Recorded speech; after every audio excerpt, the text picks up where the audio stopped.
If it ain't broke, don't fix it. Welcome to Watch Mojo UK, and today we'll be counting down the top 10 awful remakes of great British films. Before we begin, if you enjoyed this video, be sure to subscribe for more great content. For this list, we'll be focusing on highly revered British films that for one reason or another received a remake but didn't prove as successful with critics or fans when compared to the original, or just plain exploited their success for a payout.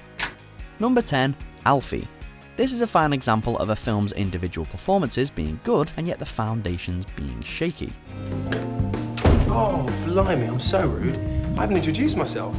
I'm... Alfie! There you go, Alfie. 2004's Alfie stars Jude Law as the eponymous womanizer, played by Michael Caine in the 1966 original. Well, you all settled in? Right, we can begin. My name is... Alfie! Alfie. Law does hit all the right notes, but this remake merely goes through the motions and doesn't achieve anywhere near the same social commentary as Michael Caine's outing, which was at the core of the original's charm. At times, it focuses far too much on entertaining rather than educating. There's an expression the Yanks use, go with the flow. Michael Caine's version managed to do both. I've made you steak and kidney pie with it. I'm fed up with hot pots and steak and kidney pies. Why can't we have something out of a can for a change? Number 9, School for Scoundrels. This remake follows young Roger, a bit of a geek who attends a confidence building class in order to win the affections of a girl he likes. Problem is, his teacher has the same idea. Normally I'm not the type of guy who falls in love with a chick. It's not what I do. But with Amanda, something just clicked. Love triangle plots are a proven science. The main problem here is that the original 1960s School for Scoundrels featured a brilliant Ian Carmichael and an even greater Terry Thomas, John Heder and Billy Bob Thornton in the remake. Yeah. Sure you wouldn't like that handicap? No!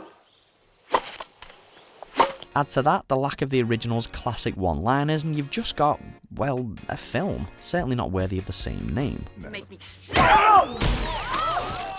Number 8, Clash of the Titans. The 1981 version of Clash of the Titans was like Jason and the Argonauts meets Flash Gordon, based in myth and fun as hell. It also educated viewers on key mythology like Medusa and the gods.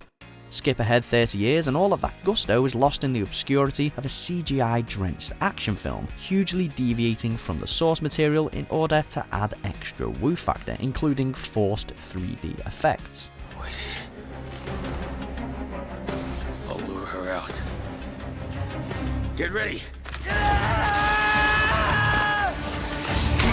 It merely rides the wave of mythological classics made years before it. The cast was actually pretty good. Mads Mikkelsen, Liam Neeson, Ralph Fiennes, Sam Worthington. What a shame. You're the son of Zeus, after all. Number 7, Village of the Damned. Sweetie, was the soup too hot?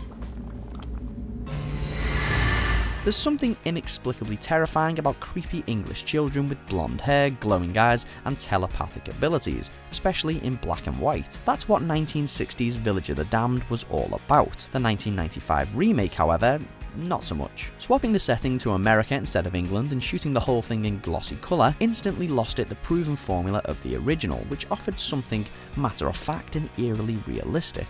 What are you waiting for? You got your orders. Adding the likes of Christopher Reeve, Mark Hamill and Kirstie Alley to the cast list didn't do it any favours either. Number 6, Bedazzled.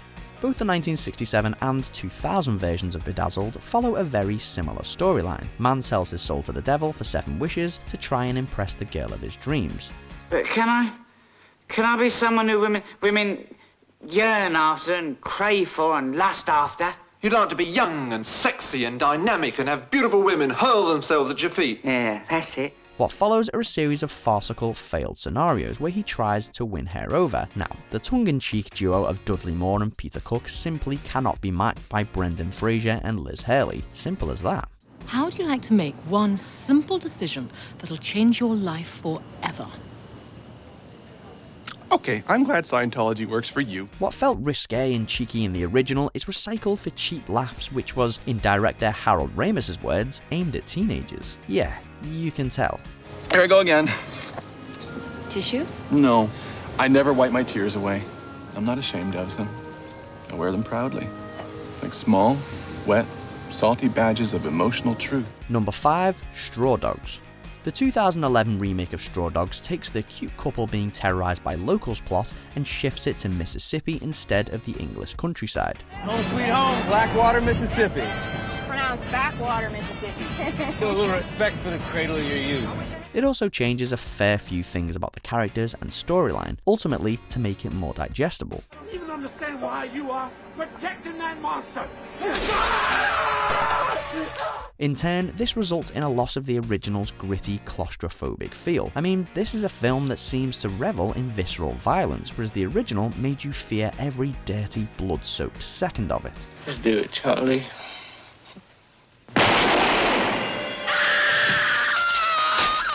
Ultimately, it feels more Hunger Games rather than Battle Royale. Number 4. The Ladykillers. Balancing between black comedy and slapstick is incredibly difficult, but 1955's The Ladykillers managed to do it, with powerhouse performances from the likes of Alec McGuinness and Peter Sellers. The 2004 remake, however, took its tricking of an old woman heist storyline and turned it on its head, substituting subtlety for outright ridiculousness with a posh, sweet-talking Tom Hanks as the lead. But madam, please, please, please, allow me to tell you the truth. In private. It's not bad per se, it's just nowhere near the same brand of comedy, which trivializes any relation to the original film. Stick to your own original ideas, Coen brothers, they're much better.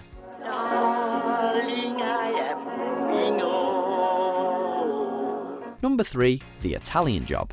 This remake performed well at the box office and has received above average reviews. So why is it on this list? Well, because it bases itself, albeit loosely, on the 1969 film The Italian Job, and by that we mean it capitalizes on its name with a plot that is completely different. You're only supposed to blow the bloody doors off! Yes, it mirrors some of the classic scenes, mainly the Mini Cooper getaway, and yes, the cast was decent, but it's more convoluted Ocean's 11 rather than classic heist movie. This is it, guys. Moment of truth. Even the 2003 trailer, they are not in it for the pay, they are in it for the payback. Not the same film then. That's why you're always number 2. How do you figure that? You got no imagination. Number 2, Get Carter. Sylvester Stallone, gun in hand, taking down bad guys to avenge his brother's death. Sounds like your bog standard revenge flick, right? My name is Jack Carter, and you don't want to know me. Well, that's kind of our point. Created in the shadow of Michael Caine's 1971 classic Cockney gangster flick, the remake seems generic and, well, pointless in comparison. The original drew on current, culturally significant themes of the time, like the porn industry and the London underworld. The only reason I came back to this crap house was to find out who did it. And I'm not leaving till I do. The remake seems to just emulate these themes but use them to glamorize violence. The only real similarity is that the lead characters share the same name. Remember, you kill me, you'll be on the run for the rest of your life. It's been nice knowing you, Jack. Before we reveal our top pick, here are a few honourable mentions. Hey! I give up! Well, guess the automatic sighting works. Yeah. Thought I was about to sprawl.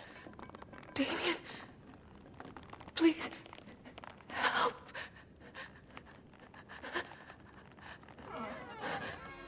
Number 1, The Wicker Man. This is a film renowned for its weird and terrifying themes that leave the viewer questioning pretty much everything they know about their own ideology. Of course, we're talking about the 1973 original here. Oh God! Oh Jesus Christ! You'd be forgiven for mistaking this 2006 remake starring Nicolas Cage for a dark satirical comedy, as it features a series of overacted cage rage moments with the actor punching and kicking women, hijacking bicycles and just plain screaming at people. Get off the bike. Get off the bike. Step away from the bike. Seriously, this film is nothing like the original, for all the wrong reasons. Want proof? Just watch the B scene. Not the beast! Ah! Open my eyes!